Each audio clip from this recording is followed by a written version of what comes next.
Hey guys, welcome back to my channel.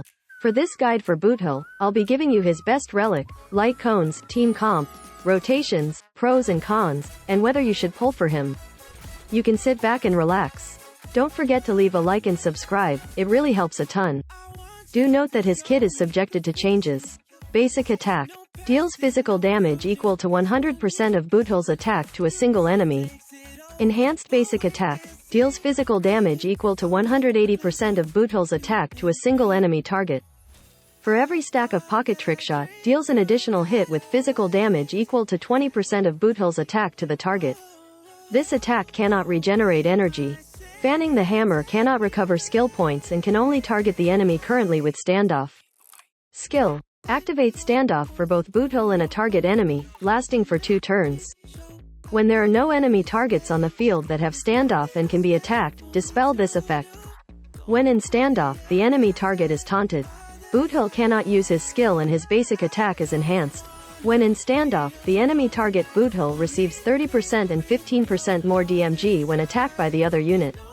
Talent. When the target with standoff is defeated or weakness broken, dispels standoff, and Boothill receives 1 stack of pocket trickshot, up to 3 stacks.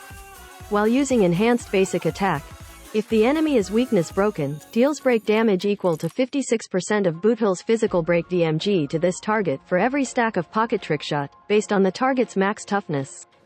The maximum amount of toughness cannot exceed 1600% of the toughness reduced by a basic attack. After winning the battle, Boothill can retain pocket advantage for the next battle. Ultimate. There is a 150% base chance to apply physical weakness to a target enemy, lasting for 2 turns. Deals physical DMG equal to 400% of Boothill's ATK and delays the target's action. The extent of the delay is equal to 10% of Boothill's break effect plus 10%. Trace 1. When pocket trickshot is obtained via talent, regenerates 10 energy.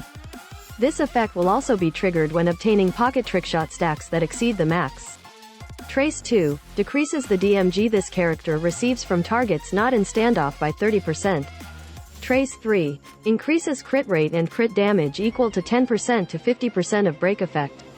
Can be increased this way by a max of 30% crit rate and 150% crit damage. Technique. When using this unit's skill for the first time in the next battle, there is a 150% base chance to inflict physical weakness equal to the ultimate to the target, lasting for 1 turn. For his Eidolons, E1, at the start of battle, obtain 1 stack of pocket trickshot, allowing Boothill to deal DMG that ignores 16% of the enemy target's def. E2. When pocket trickshot is obtained via talent, regenerates 1 skill point and increases break effect by 30%, lasting for 2 turns. This effect will also be triggered when obtaining pocket trickshot stacks that exceed the max. E4. When the enemy target in standoff is attacked by Boothill, the damage they receive increases by 12%. When Boothill is attacked by the enemy target in standoff, the effect of receiving more DMG is reduced by 12% on him. E6. When dealing break damage via talent. Additionally deals break damage to the target equal to 35% of the original damage multiplier and deals break damage to adjacent targets equal to 65% of the original damage multiplier. For his best price to performance ratio, E0 is ideal. Boothill is the most F2P unit and has a ton of F2P Lightcones. Players should stick to E0 as it's totally possible to 0 cycle with 3 supports too, and pull for support and sustain units instead. His best performance would his signature Lightcone and E2 at max. As with Bronya at hyper speed, Boothill can take 3 turns in 1 cycle without skill point issues. Here are his required materials and skill priority. Boothill comes from the path of hunt and has the physical element. His main kit is breaking enemy weakness to deal an insane amount of damage and you will be able to 1 or 2 shot any endgame bosses. Where is equal or better compared to Acheron? His physical implant makes him a must-pull especially for new players. How to build Boothill. For the body, you want crit rate, crit damage, or attack percent. Crit rate is the safest for most players since he does get a free 20 to 30% crit rate where you wouldn't want to miss out on free DPS even if his main DPS source comes from break. Crit damage or attack percent is very risky. If you don't crit you will be doing way lower DPS output on your abilities. Where you only want to run them with Stellar C or Fuxuan or even both where you will see quite a decent jump in DPS. In short, it depends on your overall build and who you're putting for Boothill. But if players have a ton of break effect on either pieces, I would choose the one with better break effect substats. For the boots, you pretty much want speed only. For attack percent boots it can be viable but only if you're running Bronya or Sparkle at hyperspeed and if you have sufficient break effect on Boothill. But it's still not recommended as his best output is having one speed higher than both Bronya or Sparkle. Now for the substat. Prioritize both break effect and speed till your desired breakpoints. After that you can focus on crit rate, crit damage and attack percent depending on what you lack, but crit rate is the safest for the highest DPS output. Here are his ideal stats. You can pretty much run any builds. Hyperspeed is crucial for optimal performance but it's not a must as it's only for min-max players. Only once you reach 200% break effect and you're not able to get more break effect. Focusing on other offensive stats is fine as only a few players can exceed 220% break effect without Boothill's signature Lightcone, and even with it, reaching 300% break effect is near impossible. Where you can effectively maximize is Boothill's DPS, as ultimately, it's near impossible to roll everything into break effect substat. Don't get baited by the crit rate and crit damage conversion. Focusing on more speed and break effect is optimal as it allows you to break enemies' weakness faster, which means shorter MOC cycles. In short, it all comes down to your relic luck. Now, how much speed for Boothill? It all comes down to who you're putting with him. If you're running Talia you want 145 speed. For Bronya, Sparkle, or Robin hitting any of the speed breakpoints is fine though 156 or 160 is ideal as Boothill can take 3 turns in one cycle or even up to 6 turns. But players should take note that Boothill best speed is to have at least one speed higher than the breakpoints with Bronya or Sparkle. Onto his relic set. You can run any of the sets I listed. You want at least one of your support units to run 4-piece Watchmaker set. His best in slot would be either 2+2 break effect bonus or 4-piece break effect bonus, which is easy to build on him, requiring minimal break effect substats. Alternatively, any other offensive stats are viable if you have sufficient break effect substats. For example, you can run a mix of 2-piece Watchmaker plus Dead Waters or 4-piece Quantum if you have at least 40% to 50% break effect substats in total. This eliminates the need of farming for break effect sets, but if you don't have any good relics, it's best to farm for break effect sets. There may also be another relic set for Boothill in patch 2.3 where it reduces defense which can increase break damage, but it may have worse performance or have the same output as 4-piece Thief. And now for the planar ornament. Main stat. For the rope, you only want break effect. And for the orb, go for attack percent or physical damage boost. Attack percent has slightly higher numbers due to Boothill having little to no attack, where even if you run both attack boots and body, it would perform as well as physical damage, but make sure you prioritize the one with the higher break effect substats. Boothill has a ton of planar ornament sets that he can use. Talia is his best in slot and you don't really need to farm for better substats. But other offensive planar sets can work as well if you are able to hit 200% break effect from just Boothill himself. For example, if you have 20% break effect from Space Station, I don't see any reason to not slap it on. Overall, Talia is his best in slot since it's preferred that he runs at hyperspeed with any supports, but it's not worth farming for long term. Now for his light cones. At second place we have 3 light cones where they're pretty tied with each other. Both Final Victor and Swordplay are the best options and synergize well with Boothill where he's able to get high uptime on the damage bonuses. Both of them will perform way better compared to Stellar C with a crit rate body.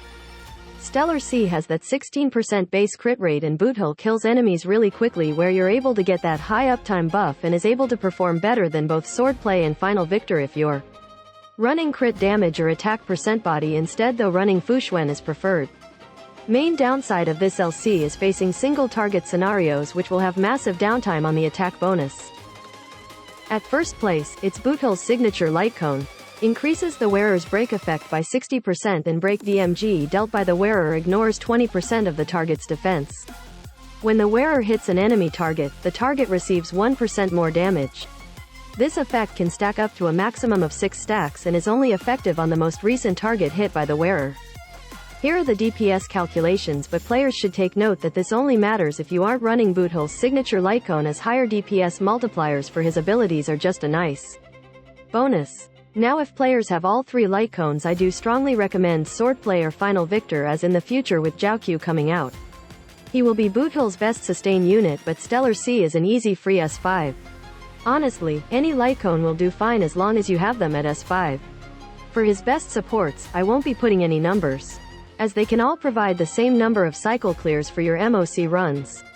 Core supports are essential. Bronya or Sparkle will be able to fully utilize both Boothill's kit and your core support buffs.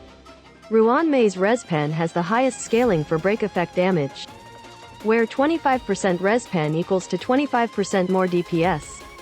Harmony Trailblazer is equally as good or slightly better than Ruan Mei depending on the scenario. You can even build a full break team or run her with Ruan Mei, as she can make use of Trailblazer's backup dancer effect. She also requires higher investments on both Bronya and Boothill to reach hyperspeed and get 3 turns in 1 cycle for Boothill to maximize the backup dancer effect. Bronya is better than Sparkle by 16.5%, but Bronya is preferred at E1, as you may run out of skill points.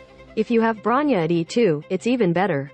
Robin is the best for 0 cycle clears if you're running a triple harmony setup. If you're not aiming for 0 cycles, she works great with any supports. You can even run her with Bronya for Boothill to go 6 turns in 1 cycle, though it's quite unnecessary as Ruan Mei 50% weakness break efficiency can do the same job.